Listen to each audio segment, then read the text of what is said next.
Good afternoon. My name is Darryl Schoon, and I'm here with Ralph Foster, author of Fiat Paper Money, an extraordinary book. But what we're going to talk today is not about fiat money. We're going to talk about what fiat money replaced. Gold and silver coins. Now, Mr. Foster has been in the business for over 3 decades, and he handles bullion sales, he handles silver bag sales, he handles gold coins, he handles silver coins, and he's an active buyer and seller in this market. And we all know that the precious metal market is very volatile today. It's growing by leaps and bounds. We have Asian demand that has never been there before in the amounts that it has been in. But here he is in California, and he's got his pulse on what's happening in the market. And I'd like to have him tell us about what his feeling is about the supply and demand of both gold and silver. When silver was approaching $50 an ounce, there was an awful lot of demand for physical silver.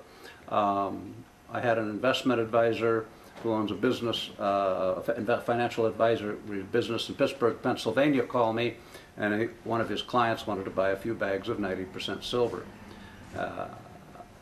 And it was somewhat difficult to obtain them at the time. I said it'd take 2 to 3 weeks, and they were drop shipped to me from my secondary suppliers all over the nation. When I put that out the supply that I needed coins, it took me a while to buy them and then deliver them to the party in Florida.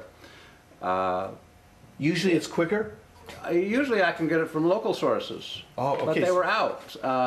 It was a little tight. Okay. And it's funny, people seem to buy when it's really going up, thinking that it might not drop back. It has dropped back considerably. It goes up. It's a market up and down. Vicissitudes are unreal. Yes. Yeah. The swings. I always recommend get physical silver and physical possession in your own hands. Okay.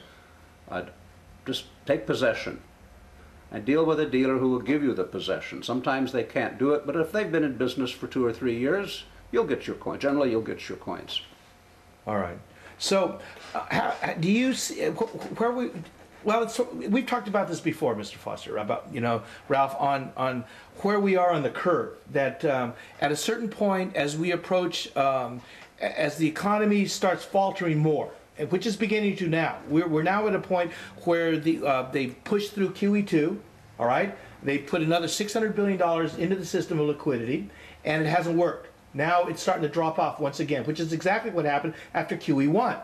All right, and now the rumors are it's dropping off so rapidly that the Fed is going to be forced. Forced is a funny word. All right, forced is they're going to be forced to reliquefy at the danger of more inflation, and it's going to drive gold and silver higher. Is this what you see is going to be happening? Well, to be honest with you, I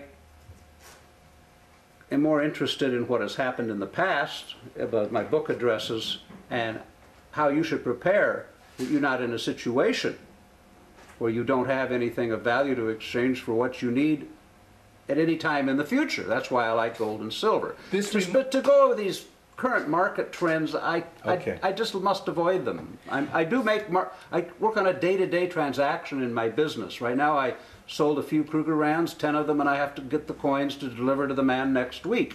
And I just sent some items to a refinery for some other people, and I have to make sure I get the money for that to give to them. So I'm kind of looking at it more myopically in my store, but in my publishing business, in my book, I'm looking at it on a broader scale. This reminds me of a story you told in your book, and it had to do with one of the early hyperinflationary periods in China, where the currency was collapsing and just going to valueless. And this Italian merchant, Jacob Decana. Jacob Decana had gold and silver. Oh, he could buy anything he wanted. As he said, he could buy anything he wanted. The finest vases, the finest silks, the finest treasures, because people were dumping whatever they had for gold and silver, anything of gold and silver. And I think that's where we're headed towards in the future. Once again, people like Ralph Foster here, coin and silver dealers, precious metal dealers, they're going to be your best friends if you buy soon enough. Thank you. Thank you.